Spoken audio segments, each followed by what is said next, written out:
après ce déjeuner qui vous a, je l'espère, revigoré cette interlude de multimédia, on est en sciences humaines, nous allons reprendre le fil de notre journée d'études. Et le premier panel de l'après-midi va être consacré à plusieurs autrices européennes qui ont eu, entre le XVIIIe et le XXe siècle, à surpasser un certain nombre de contraintes, de genre notamment, mais pas seulement, afin de pouvoir créer malgré tout. Et c'est tout d'abord Cécile Targeau que nous allons écouter. Cécile est titulaire d'un master recherche de l'université Paris Diderot, master lors duquel elle a rédigé 2 mémoires sous la direction de Dominique Rabaté, portant sur la littérature carcérale des XXe et XXIe siècles. Elle a présenté une communication sur l'une des œuvres de ses corpus de mémoire, un recueil poétique écrit par des détenus enfermés à Guantanamo, qui a récemment été publié dans la revue Plumas. Certifiée de lettres modernes, elle est actuellement doctorante contractuelle chargée de cours à l'université Rennes 2. Elle travaille sous la direction de Xavier Bourdonnais à une thèse qui s'intitule « La révolution sur les verrous, poétique et politique du récit carcéral 1789-1830 ». Aujourd'hui, sa présentation va s'attacher à une figure révolutionnaire féminine du XVIIIe siècle, Olympe de Gouges, dans une communication qui a changé de nom et qui s'intitule désormais « Les dernières lettres et affiches carcérales d'Olympe de Gouges, écrire sous ou sans contrainte ». Et je lui laisse la parole. Je tiens à remercier chaleureusement Alice, Kevin et Nicolas d'avoir eu l'idée de cette belle journée d'études et de l'avoir organisée. Je vais vous présenter aujourd'hui les écrits carcéraux d'Olympe de Gouges, écrivaine engagée corps et âme dans la Révolution française. Peut-être cette figure vous est-elle déjà familière, puisqu'elle occupe désormais une place mieux identifiée dans le champ politique comme dans le champ littéraire. Je citerai sa Déclaration des droits de la femme et de la citoyenne, qui est au programme du bac depuis 2021.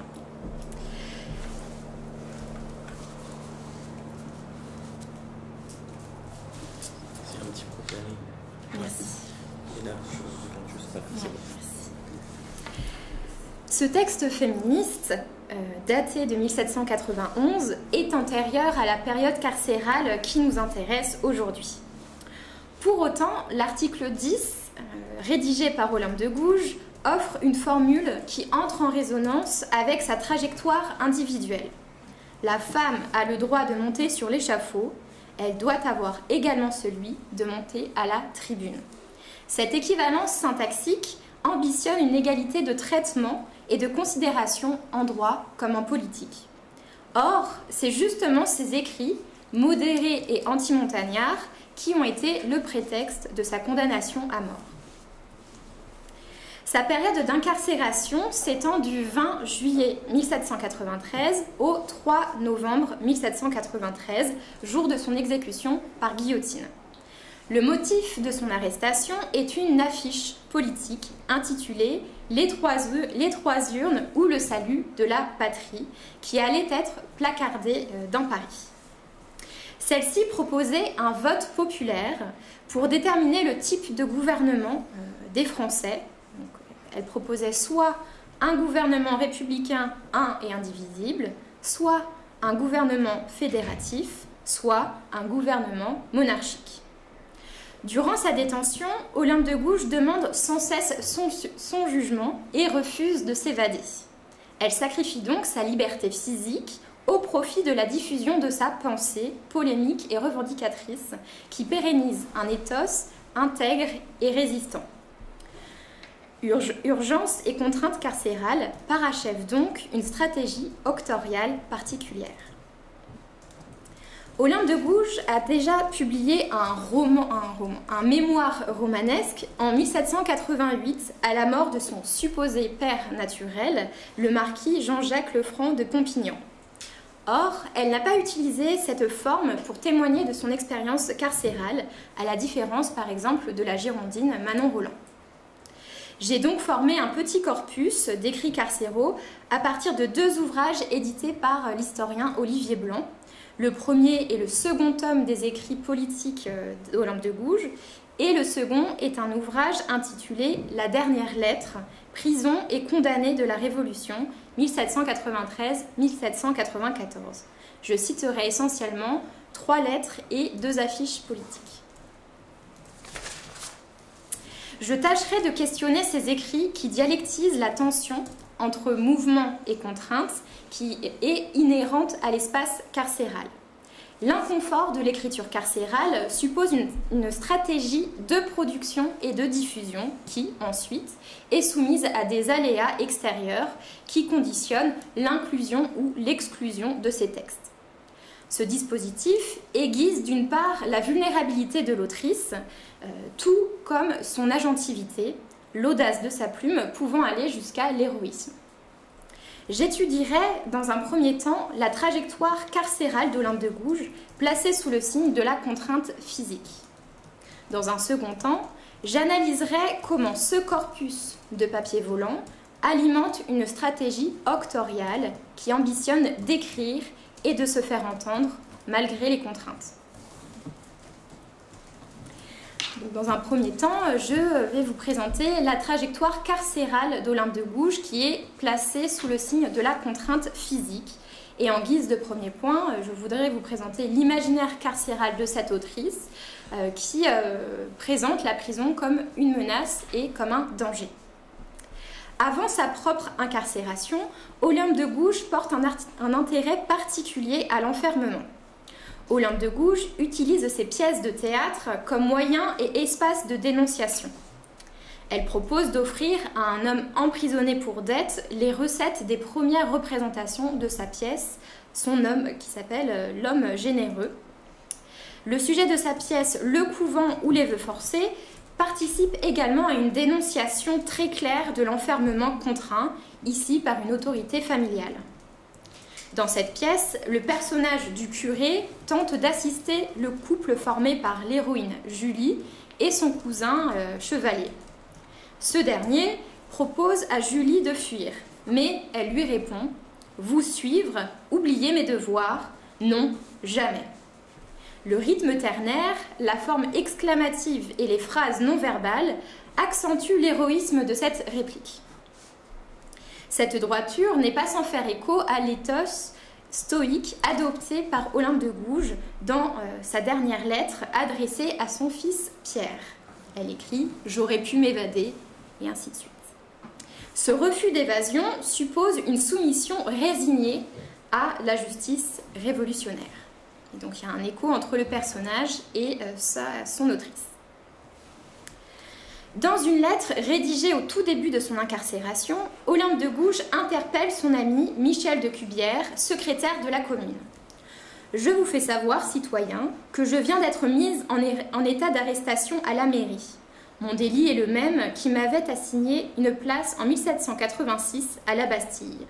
Mon esclavage des Noirs fut le premier coup de massue qui frappa la tyrannie, et mon dernier ouvrage, intitulé « Les trois urnes ou le salut de la patrie », vient enfin de me donner la récompense de mes efforts civiques. En effet, sa pièce anti-esclavagiste Zamor et Mirza, ou le renaufrage, écrite en 1784, lui avait valu une lettre de cachet finalement caduque. Je vais, en guise de second point, vous présenter l'itinéraire carcéral mouvementé d'Olympe de Gouges. On peut retracer précisément l'itinéraire carcéral d'Olympe de Gouges dans les prisons de Paris. Les lettres et affiches d'Olympe de Gouges aident à retracer cette trajectoire et ces textes ont donc une valeur de témoignage. Dénoncée par l'afficheur en charge des trois urnes, Olympe de Gouges est arrêtée le 20 juillet 1793 sur le pont Saint-Michel. Donc c'est le point A, en compagnie de son éditeur et d'un colporteur. Elle est amenée au dépôt de la mairie, donc à l'hôtel de ville. Son affiche « Olympe de Gouges au tribunal révolutionnaire » décrit les conditions de détention qui sont désastreuses. Je cite. « Je fus renfermée dans une mansarde de 6 pieds de long sur 4 de large où se trouvait placé un lit, un gendarme qui ne me quittait pas d'une minute, jour et nuit, indécence dont la Bastille et les cachots de l'Inquisition n'offrent point d'exemple. » La mansarde est en effet d'une chaleur étouffante, donc en ce mois d'été, et sa jambe blessée ne reçoit aucun soin. Elle sort brièvement de cette cellule 2 jours plus tard pour la perquisition de ses papiers dans le logement qu'elle louait sur l'île de la Cité. Donc elle retourne ensuite à la mairie. Elle est ensuite transférée le 25 juillet à la prison militaire et politique de l'abbaye de Saint-Germain-des-Prés, qui est aujourd'hui détruite. Et c'est dans cette prison qu'Olympe de Gouges rédige ces 2 affiches, donc, que je cite et que je vais continuer à citer durant cette présentation. Dans Une patriote persécutée à la Convention nationale, elle écrit « Je languis malade dans un cachot ». Dans Olympe de Gouges au tribunal révolutionnaire, elle raconte « Mes juges trouvèrent plus agréable de me transférer à l'abbaye où je suis depuis 3 semaines, placée dans une de ces chambres où l'on voit le sang des victimes du 2 septembre imprimé sur les murs. Quel spectacle douloureux pour ma sensibilité, et ainsi de suite. À force de relance, le 6 août, elle est interrogée à huis clos au palais de justice. Le 21 août, elle est conduite à l'infirmerie de la prison de la Petite Force, aujourd'hui également détruite. Début octobre, Olympe de Gouges est envoyée dans une maison de santé située rue du Chemin Vert. L'onéreuse pension de cette maison la ruine au profit d'une plus grande liberté. C'est durant cette période qu'elle a peut-être entretenu une liaison avec un autre prisonnier.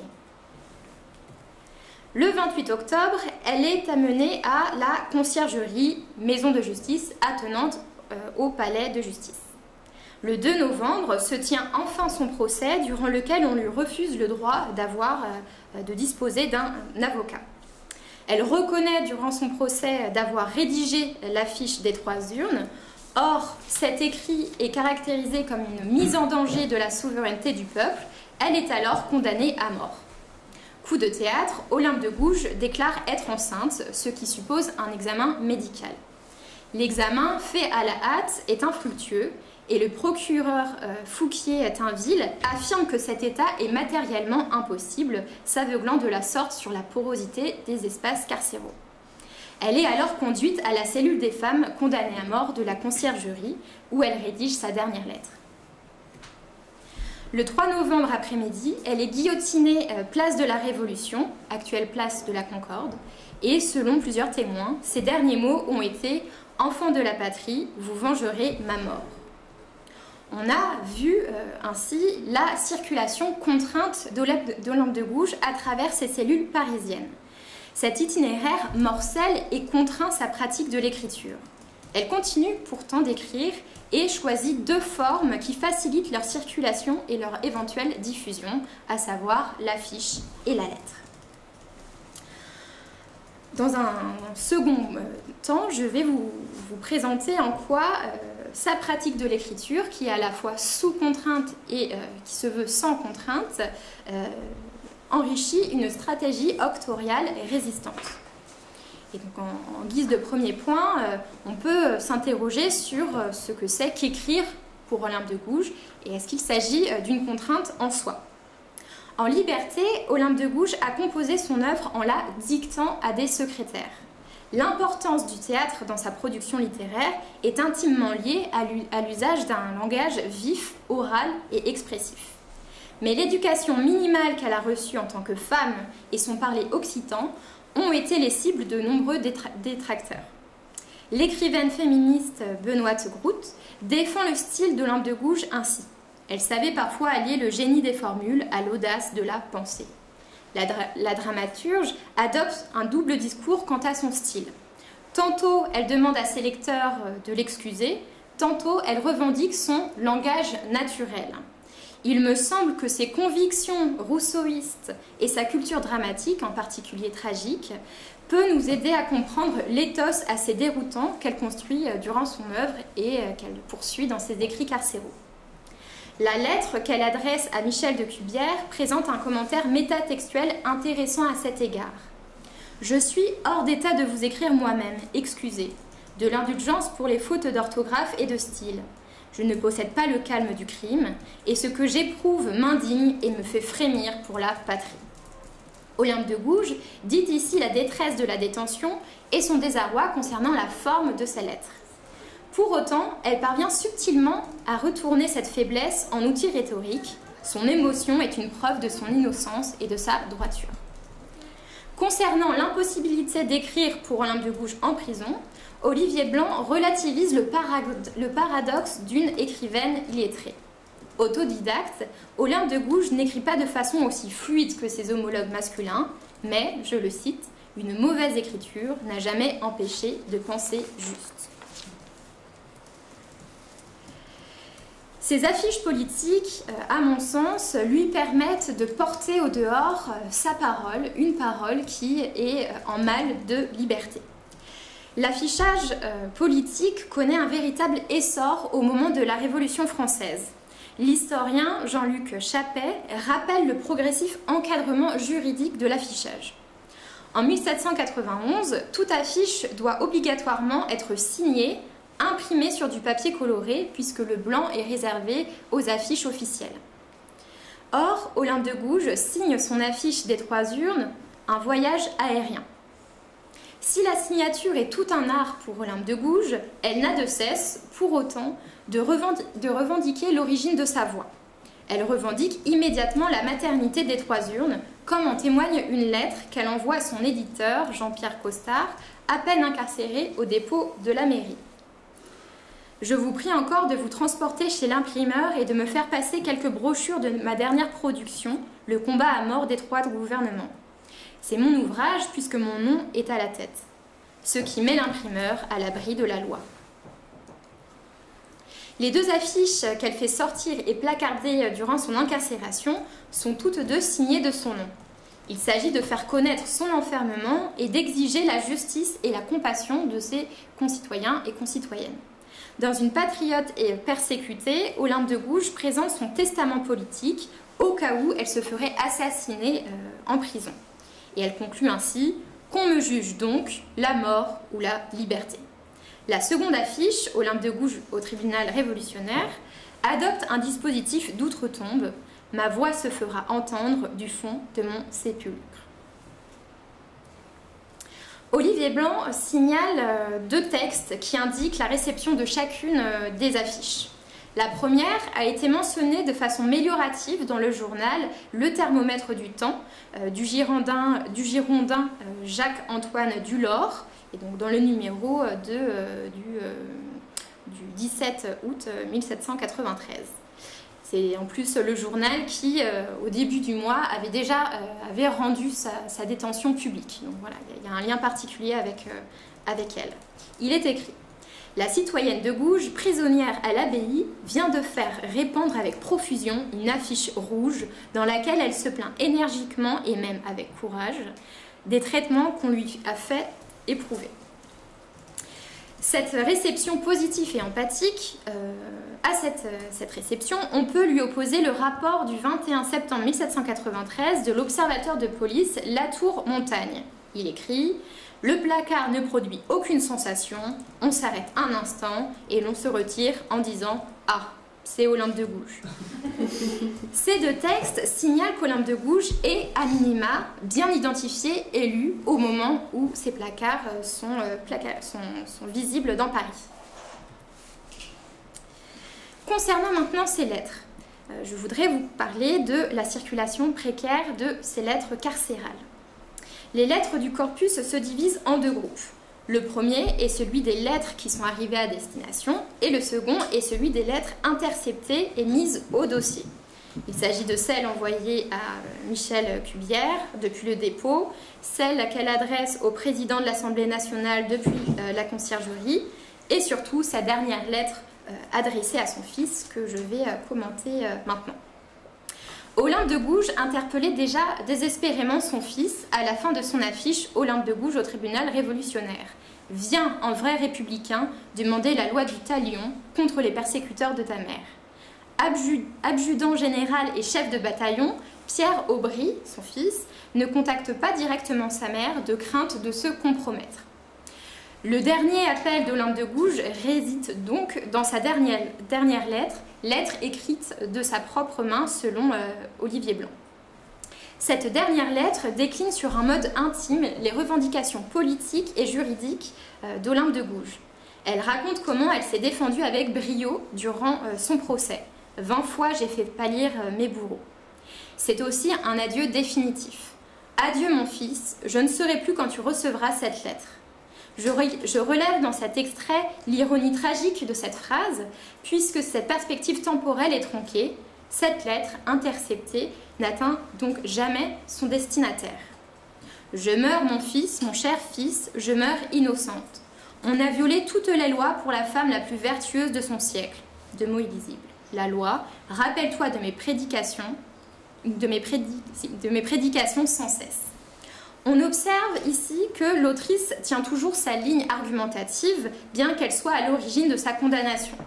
Il s'agit bien de laver sous nom et de faire son propre éloge, puisque personne ne semble vouloir le faire à sa place. Lecteurs et lectrices de cette lettre, nous pouvons être touchés par la précarité de l'écriture matérialisée par ces deux mots illisibles. Je laisse la montre de ta femme, ainsi que la reconnaissance de ses bijoux au Mont-Piété, le flacon et les clés des malles que j'ai fait passer à Tours. Enfin, en guise de conclusion, l'autrice donne des indications d'ordre matériel. On glisse du testament politique au testament tout court. À mon sens, cette formulation raconte la précarité du corps prisonnier condamné à mort. En définitive, ce corpus de papier volant, affiche comme lettres, constitue des textes à la fois précaires et essentiels pour comprendre l'écriture carcérale d'Olympe de Gouges. Ces productions, destinées à circuler hors de la cellule, signalent bien une tentative de franchissement matériel et d'affranchissement intellectuel. Et donc, Olympe de Gouges a composé avec l'espace carcéral, malgré sa violence, pour poursuivre son entreprise octoriale. Et donc, pour ouvrir sur la pérennité, ou en tout cas le retour de cette figure à notre époque, je vous cite bien sûr la BD de Cattel et Bocquet qui vulgarise l'histoire et le parcours d'Olympe de Gouges.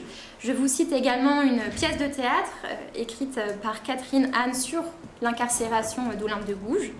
Et je vous ai mis une photo prise par mes soins. Puisqu'il semblerait donc que Olympe de Gouges inspire non seulement les auteurs et autrices, mais aussi les militantes, voire les partis politiques, puisque lors de la manifestation du 1er mai 2023, le visage d'Olympe de Gouges était à l'honneur sur des affiches placardées à leur tour sur des panneaux d'affichage. Et on peut imaginer que la modération et les valeurs humanistes d'une telle femme aient pu inspirer les adhérentes du Parti socialiste. Je vous remercie de votre écoute.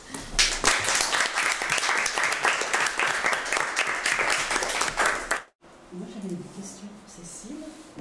Je me demandais si tu pouvais partager avec nous la réception que tu as, toi, de l'œuvre d'Olympe de Gouges aujourd'hui, en 2023. Disons qu'elle est encore en cours.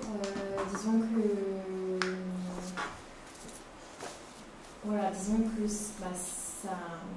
c'est sa déclaration peut-être maintenant qui est la plus accessible.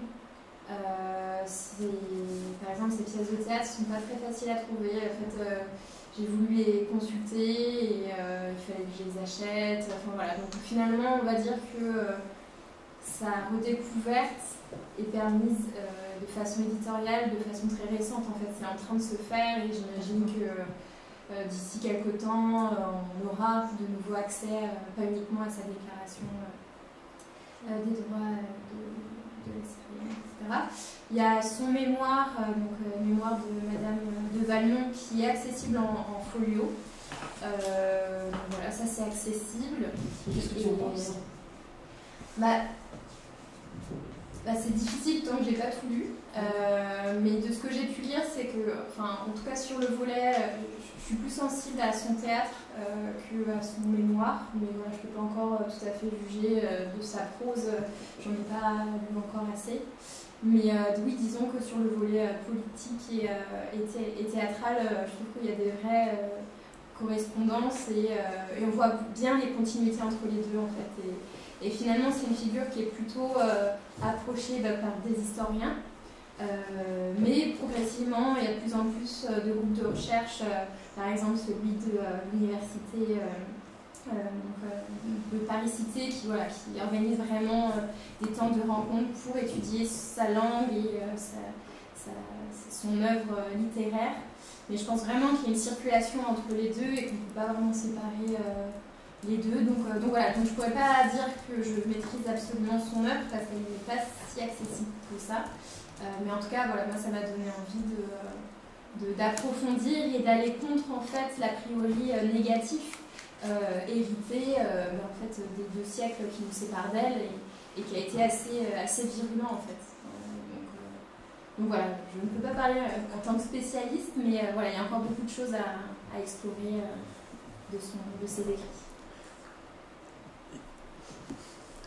Oui, est-ce que tu ne penses pas que cette réception un peu, la réception uniquement par le prisme de la Déclaration des droits de la femme et de la citoyenne, qui est quand même vraiment la première œuvre qui est mise en avant, et ça se voit aussi dans l'œuvre d'Olivier Blanc, dans les différents titres qui sont donnés à la biographie, c'est vraiment, il y a un resserrement autour de cette œuvre-là.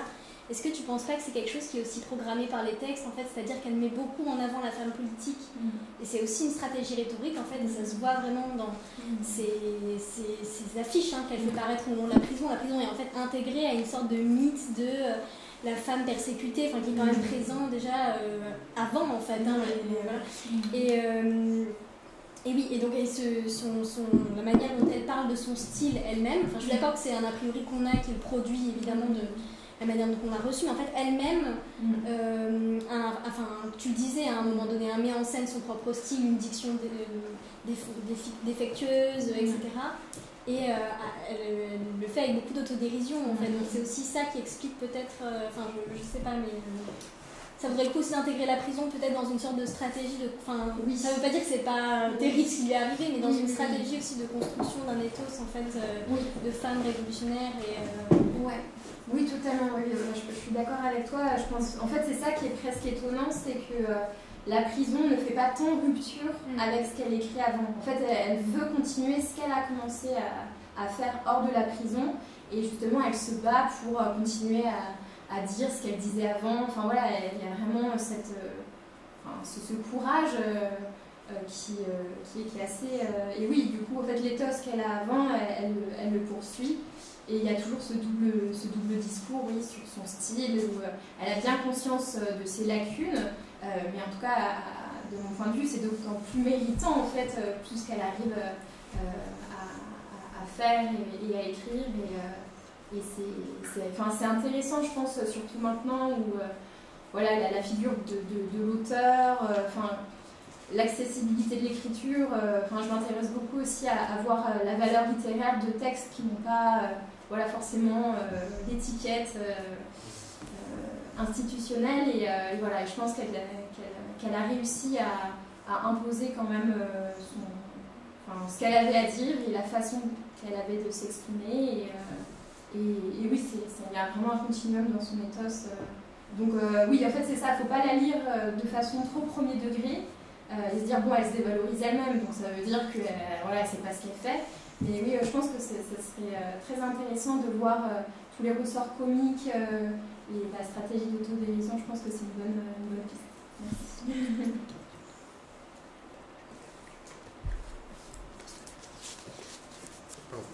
Du coup, j'en profite un peu par rapport à cette question de réception. Je me demandais, mais je ne sais pas si tu as la réponse. Peut-être qu'on l'a redécouverte récemment, Olympe de Gouges, mais qu'en était-il au 19e? Et je pense à Georges Sand, Louise Michel, par exemple, les figures les plus connues. Est-ce qu'il y a un héritage Olympe de Gouges au 19e, notamment chez les femmes militantes féministes, ou les communardes, ou pas? Alors, je voulais lire l'essai tout neuf qu'a fait Michel Perrault, notamment sur Georges Sand et Olympe de Gouges. Le livre n'a pas... j'ai pas réussi à l'avoir à temps, donc elle a sûrement des réponses à ces questions. Mais a priori, de ce que j'ai pu lire, donc il y a vraiment une quantité de commentaires masculins tout à fait dénigrants concernant la figure d'Olympe de Gouges. C'est vraiment... ça a occupé beaucoup d'espace.